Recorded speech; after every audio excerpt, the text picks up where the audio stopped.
Sukinda Madhapur railway କ୍ୟାମ୍ପରେ ଦୁଇ ଯୁବ ଶ୍ରମିକଙ୍କର ସନ୍ଦେହଜନକ ମୃତ୍ୟୁ। ଯାଜପୁର ଜିଲ୍ଲା ସୁକିନ୍ଦା ଥାନା ଅନ୍ତର୍ଗତ ସୁକିନ୍ଦା ମାଧପୁର ରେଲୱେ କ୍ୟାମ୍ପରେ ଦୁଇ ଜଣ ଯୁବ ଶ୍ରମିକଙ୍କର ସନ୍ଦେହଜନକ ମୃତ୍ୟୁ ହୋଇଥିବା ଦେଖିବାକୁ ମିଳିଛି।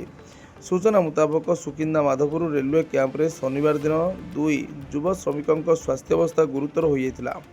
ଅନ୍ୟ ଶ୍ରମିକମାନଙ୍କ ସହାୟତାରେ ଦୁଇ ଜଣ ଯୁବ ଶ୍ରମିକଙ୍କୁ ତୁରନ୍ତ ଉଦ୍ଧାର କରାଯାଇ ସୁକିନ୍ଦା ଗୋଷ୍ଠୀ ସ୍ୱାସ୍ଥ୍ୟ କେନ୍ଦ୍ରରେ ନେବା ପରେ ସେଠାରେ ପ୍ରାଥମିକ ଚିକିତ୍ସା ପରେ ରବି ସୋରେନ ନାମକ ଶ୍ରମିକଙ୍କୁ ଡାକ୍ତର ମୃତ ଘୋଷଣା କରିଥିବା ବେଳେ ଅନ୍ୟ ଜଣେ ଶ୍ରମିକ ଲାଡେନ ନାୟକଙ୍କ ସ୍ୱାସ୍ଥ୍ୟାବସ୍ଥା ଗୁରୁତର ଥିବାରୁ ତାଙ୍କୁ ଜିଲ୍ଲା ମୁଖ୍ୟ ଚିକିତ୍ସାଳୟକୁ ସ୍ଥାନାନ୍ତରିତ କରାଯାଇଥିବା ବେଳେ ସେଠାରେ ତାଙ୍କର ଚିକିତ୍ସାଧୀନ ଅବସ୍ଥାରେ ମୃତ୍ୟୁ ହୋଇଥିବା ସୂଚନା ମିଳିଛି। ସୁକିନ୍ଦା ପୋଲିସ ସୂଚନା ପାଇ ମୃତ ଦୁଇ ଯୁବକଙ୍କର ପରିବାରବର୍ଗଙ୍କୁ ସୂଚନା ଦେବା ସହିତ ରବିବାର ଦିନ ପରିବାରବର୍ଗଙ୍କ ଉପସ୍ଥିତିରେ ମାମଲା ରୁଜୁ କରି ଘଟଣାର ତଦନ୍ତ ଆରମ୍ଭ କରିଛି ପୋଲିସ।